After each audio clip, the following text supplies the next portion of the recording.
Hey guys, my name is Pablo and today we're gonna be doing the 2025 Kawasaki Ninja ZX-6R or 636 review. I bought this bike about 4 months ago. I have almost 4,000 miles on it, so I don't have for a long time. However, I put a lot of miles on it. So I would say that I know enough about this bike that I can talk about it a little bit. I'm no professional rider. I'm no mechanic, so no salesperson. I am just most like you guys, just someone that I had a 500 before, a 400, near 400, and want something bigger, and that's why I got this bike. Like I want the 4-cylinder. I want that noise. Like I remember hearing the roar of the engine.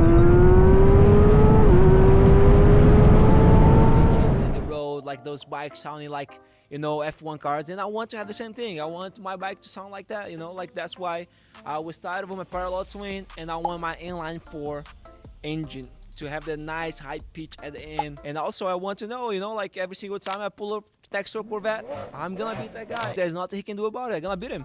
And it's kind of nice. A bike that's gonna be faster than 99% of whatever you see on the road. So that's the main reason why I got it, and I just love how the bike looks. I love how it feels. I love how fast it is. And for me, at this point in my life, is the best decision I could have made. But I love this bike.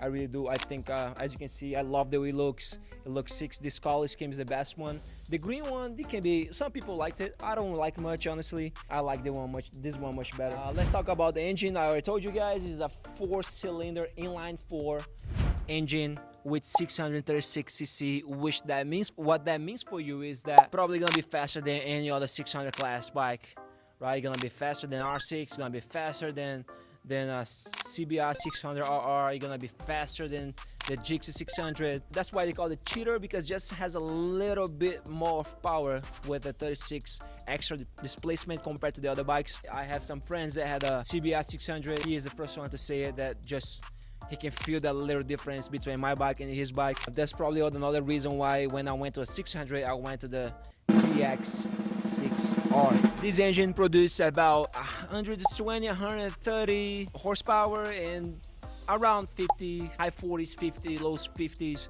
torque, which is more than enough. You don't really feel the power of this bike, so when you're like in the 10,000, 11,000, 12,000 RPMs, that's when you realize, damn, that's fast. That's probably why someone that's very controlled, someone that very mature and very responsible probably could have this bike as a beginner's bike.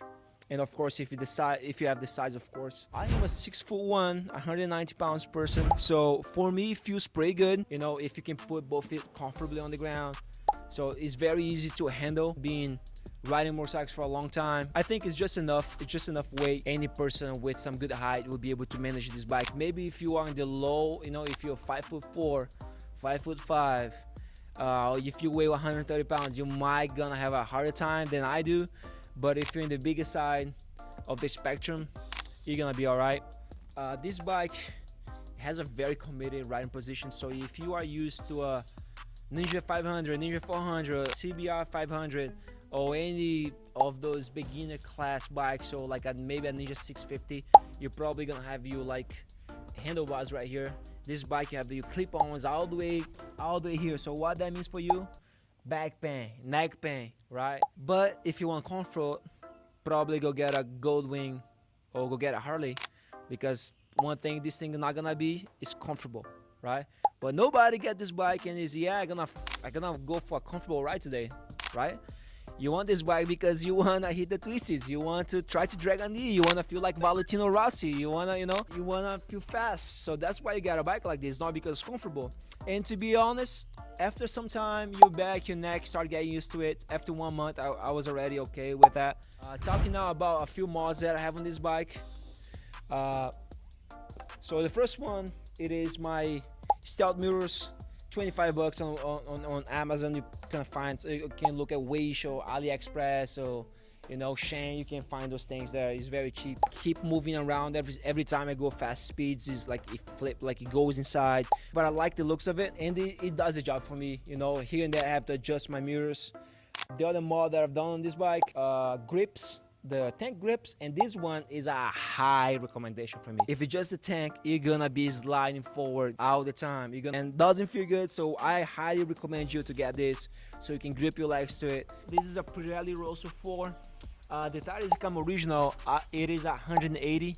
Those ones are 190. Why I wanna be just like the 1000cc guys? That's why I think it looks cooler, right? It allows you to corner more. As you can see right here, I still not even got close to use all the mod tire. I still got my chicken strips. I still got a lot to go with this new tire. And hopefully this is gonna help me to get my lean a little more, so I can look more like Valentino Rossi and drag that knee, drag that elbow. If you wanna roast me in the comments, go ahead. M4 exhaust.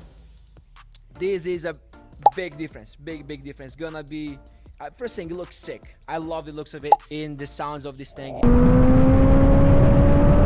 it's absolutely beautiful with this. I took the baffle off, which makes the sounds definitely more noisier.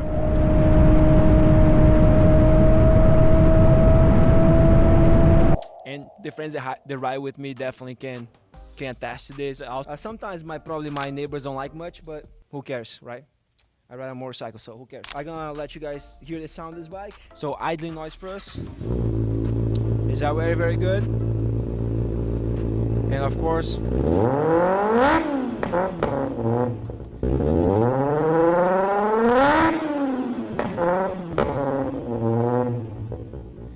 got the popping noise as well. I got what I want when I bought the bike, right? I want the screamy 4-cylinder bike that sounds like a F1 car when I'm in the road, but also nice pop, you know. Now let's talk about the riding aids that come with this bike and electronics.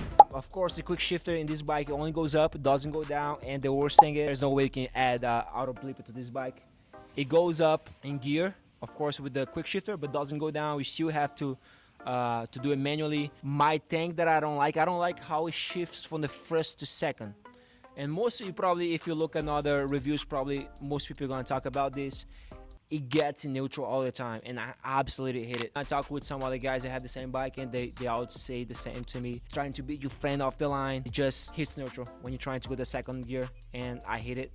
But it's something that after some time you get used to it. And now let's talk about some other rider aids that we have.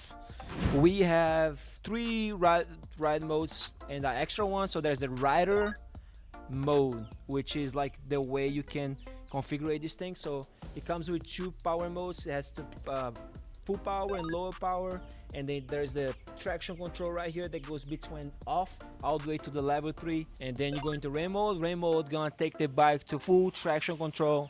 So level 3 traction control. Then you have the road one, right? You hold a little bit, you go up, road gonna be full power and level 2 traction control. And then you got sports mode. That's the way I keep my bike most of the times. There is 1 level of traction control and full power mode. And of course in the rider mode you can customize however you want. Now talking about my riding experience with this bike, so I remember the first time riding this bike off the dealership was like nothing else. First was the noise of the bike was absolutely amazing. Even with the exhaust, you still can hear the screaming of the 4 cylinders, and it was very nice. This bike, how fast can it be? Yes, you're not gonna get to 185. That's it. Just let's go straight to the point. There's no way you can get this bike to 185. Stock as it is, you probably can get to 160 miles per hour, and that's the max the bike can get. And if you want to lie a little bit and say you got to 185, that's fine, but we all know it's bullshit, and anyone that has a ZX-6R probably know that you're lying. If you want to get 185, you're gonna have to get a 1000cc bike. This bike is the best at the twisties, you know. It's cornering. It just have the perfect balance between power, how well you can move the bike around the corners. It's just perfect, you know. Like mainly for my size and for my skills, I think that's perfect. But at the same time, the commute, you can commute as well.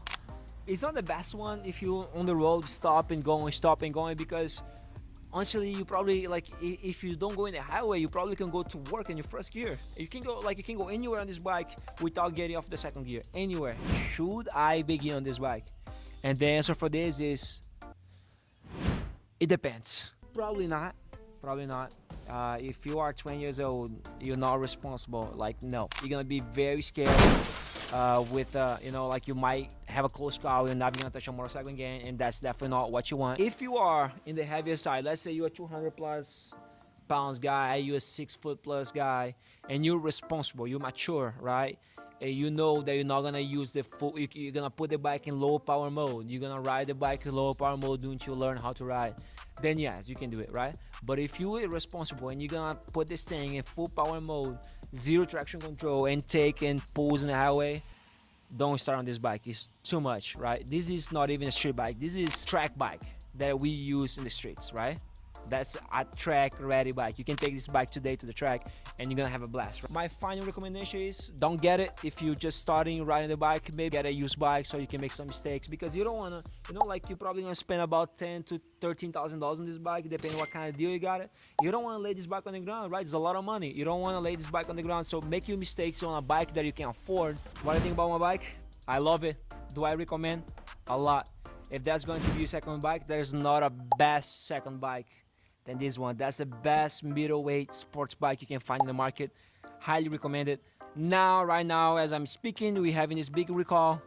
Don't let that scare you, right? I trust Kawasaki as a company. They've been making bikes forever. Here and there, company's gonna make a mistake here and there, and I know they're gonna do right with the customers. They're gonna get people a new engine if necessary. So just wait for the recall maybe. But outside that, man, I love this bike. My friends love it. They think it's just as cool as I think it is. My wife loves it. I think I'm cool when I'm riding. We all ride. It gives me some bragging rights as well. So, and compared to the other bikes, it's faster, it's better looking, and it's more powerful. So just get your ZX-6R. Don't get the CBR 600, don't get the Gixxer 600. I'm never gonna sell this bike. I'm gonna keep this bike for the rest of my life. This is a forever bike for me, and probably if you buy a ZX-6R, it's gonna be a forever bike for you too. Subscribe.